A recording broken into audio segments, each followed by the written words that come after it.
Lesson 9.5.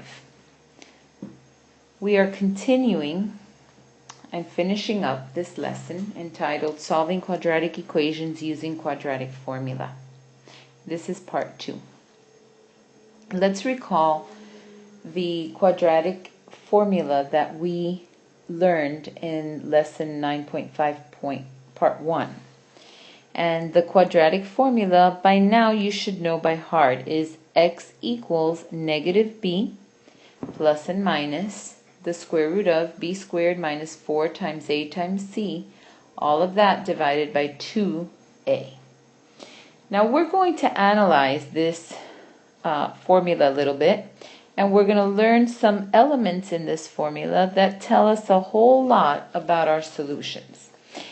The expression that is the radicand, in other words, the expression underneath the radical symbol, is called the discriminant.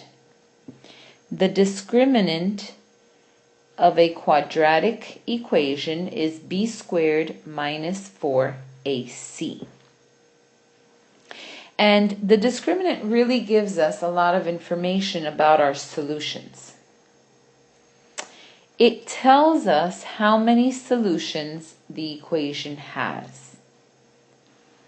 If your discriminant is negative, the graph of your equation will never touch the x-axis, and therefore there is no x-intercept, and so your quadratic equation has no solution.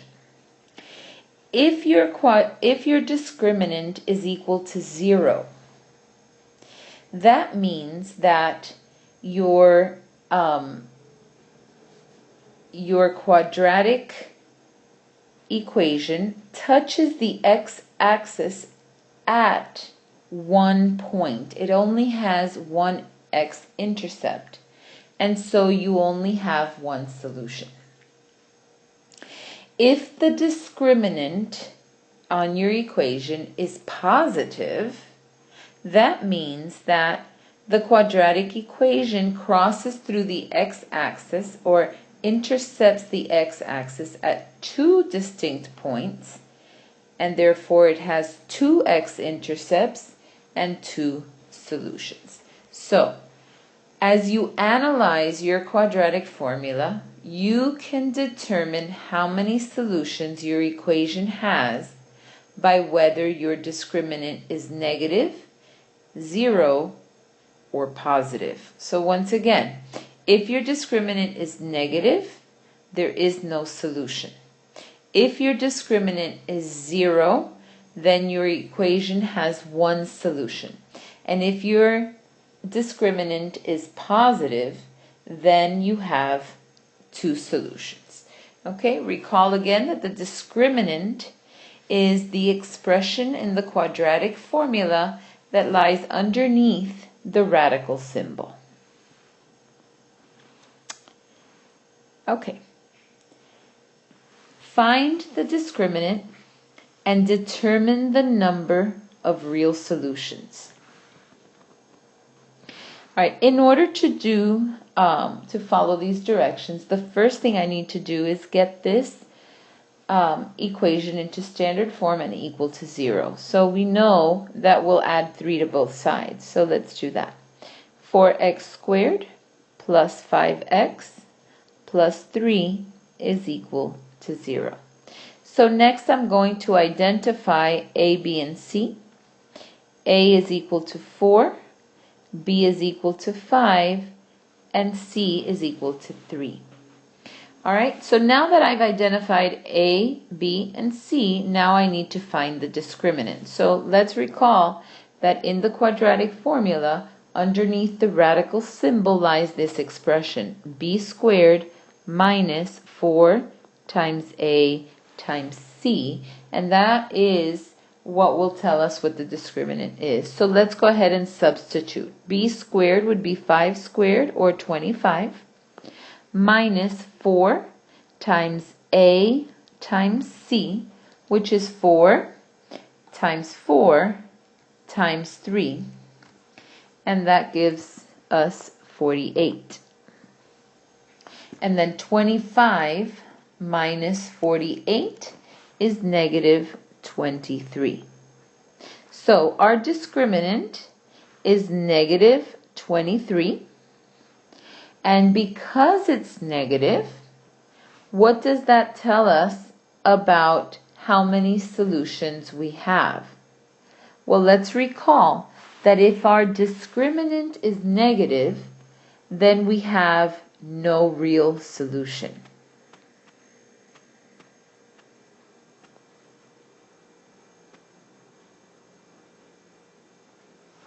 Okay, number 2.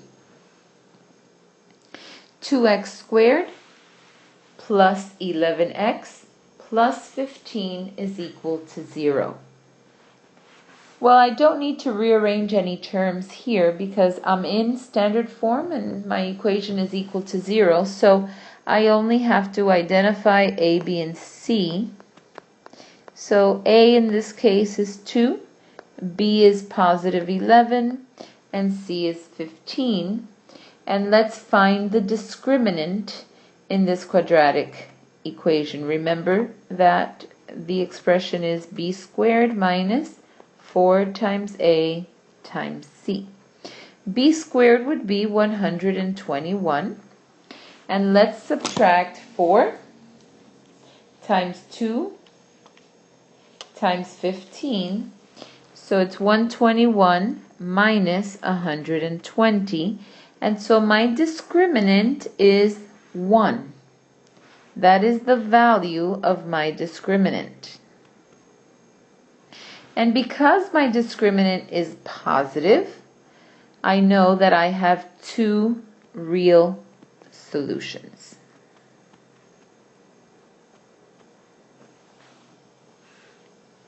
Okay, number 3, 9x squared minus 30x plus 25 is equal to 0. Okay, go ahead and try this one on your own. Pause the video and come back and check your answer. Okay, for number 3, my discriminant is equal to 0. And so we learned that if my discriminant is equal to 0, then my equation has 1 real solution.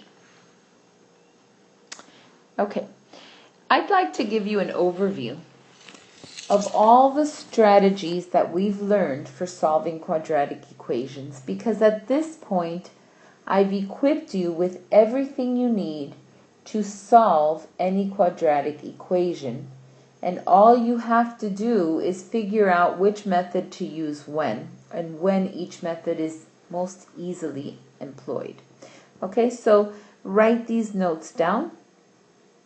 The first strategy that we learned was factoring. And it's easiest to use factoring when the constant term c is 0, or if the quadratic equation is easily factored. Okay, then we went on to graphing. And graphing is never an easy way to solve, but it's appropriate when you don't need an exact answer. When you have, and when an approximation is okay, when an approximate solution is sufficient, then it's appropriate for you to graph the equation to solve it. Okay.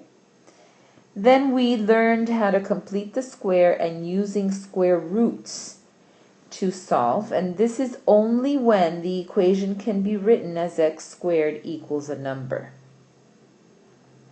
Completing the square is easiest to use if b is an even number, and quadratic formula really can be used in any equation.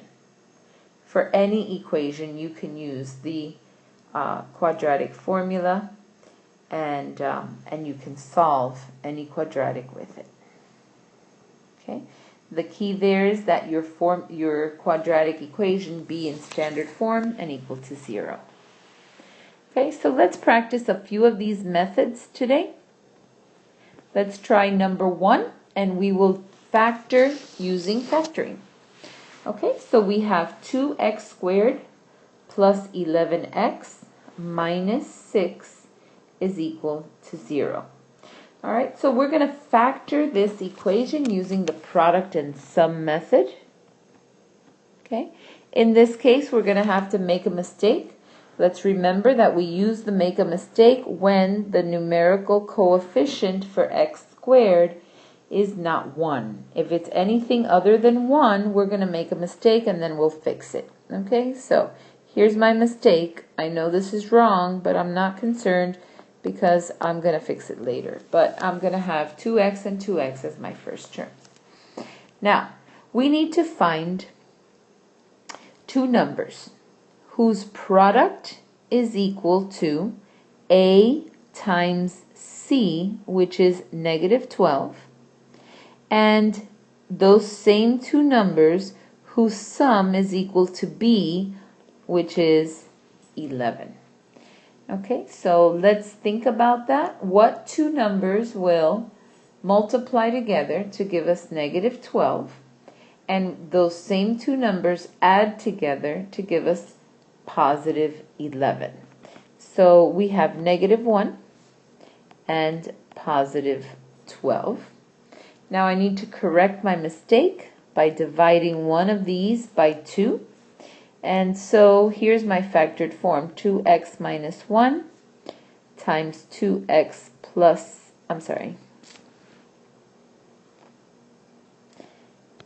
divided by 2. So it's x plus 6 is equal to 0. And I know that if I have 2x minus 1 times x plus 6, if that product equals 0, then one or both of those expressions have to equal 0. So let's solve for both. 2x minus 1 equals 0. X plus 6 equals 0. And let's go ahead and solve by adding 1 to both sides. So 2x equals 1. And so x equals 1/2. In this case, x equals negative 6. So here I have two solutions, and they are negative 6 and 1/2. Okay, for number 2, use quadratic formula to solve for number 2. You can do that on your own. Come back and check your answer. Okay, I'll scroll down slowly so you can check your work.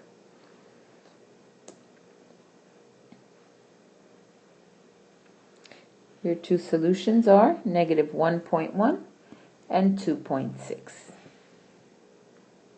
Okay, number 3. 9x squared is equal to 25. And we're going to use square roots here. So we have a perfect square is equal to a square. So in order to solve this, we can go ahead and find the square root of both sides. And we have 3x is equal to positive and negative 5. So our two scenarios will be 3x is equal to 5, 3x is equal to negative 5, and so in order to solve, we'll divide both sides by 3, so x equals 5/3, x equals negative 5/3, so our two solutions are negative 5/3 and positive 5/3. You can write it in that form, or you can simply write positive negative 5/3. That's up to you. Okay. Tonight I'd like you to do 3 problems, number 4, number 5, number 6. State the value of the discriminant. So you're going to tell me the value of the discriminant and the number of real solutions of the equation.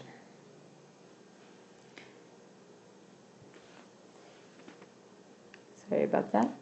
Okay, so have a great night. We will continue to discuss this tomorrow. Write down any questions you have and be ready for class. God bless you. Have a great night.